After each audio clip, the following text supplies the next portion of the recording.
For 300 years, the Targaryen dynasty ruled Westeros. Wars were still fought, homes still burned, and men still died.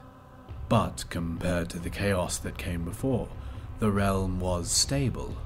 And boring. The Targaryens lied, thieved, and killed as much as other lords. They just had dragons to answer all complaints, until they didn't. When the last dragon died, it was only a matter of time before the Targaryens followed. By only, you mean another century? Which they wasted trying to replace their lost advantage, incinerating their own palaces to hatch dragon eggs, drinking wildfire to become dragons, and let's not forget the Mad King's favorite, burning men alive so he could pretend to be a dragon. We urged Aerys to pardon Brandon Stark. The boy had threatened Prince Rhaegar, but Rhaegar had stolen the boy's sister, and the boy was the eldest son of our warden to the north. Who's the greater fool, the Mad King or the man who reasons with him? Aerys saw knives in every shadow. When you told him to treat the Starks with caution, you made him afraid, and what he feared, he killed.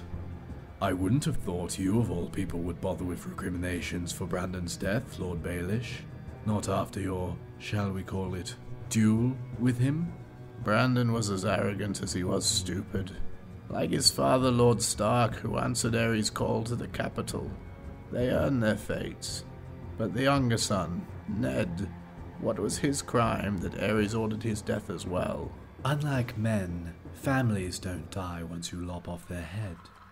At the very least, you should have pointed out that loyal and dutiful Ned was living with Jon Arryn, a proud and over-righteous lord with an impregnable castle and no sons of his own. Perhaps you could have spared Aerys the embarrassment of revolt. If only we'd had the foresight to consult you, Lord Baelish, but I suppose we'd first have to have known who you were.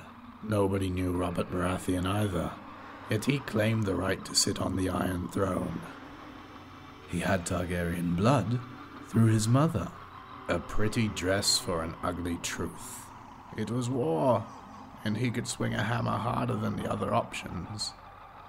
When did you know you'd lost, Lord Varys? When Robert Baratheon killed Prince Rhaegar on the Trident. Wrong. You lost the war when you let Ned slip back into the north. Neither the Bloody Gate to the Vale or Moat Cailin in the north have ever fallen. They could have held out for years, even if you'd killed Robert. But you let him slip through your fingers as well. I told the court that Robert was hiding in the Stony Sept, but the hand of the king wasted too much time searching the city.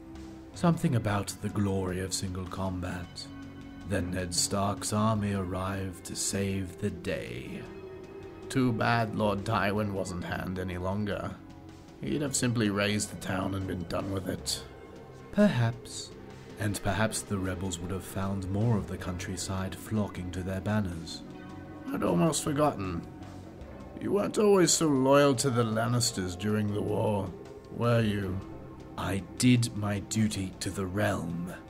When Lord Tywin showed up at King's Landing professing loyalty, I warned Aerys not to open the gates. Prince Rhaegar was dead, our armies scattered. The lion does not stir unless he smells meat. I admire your powers of persuasion, Lord Varys.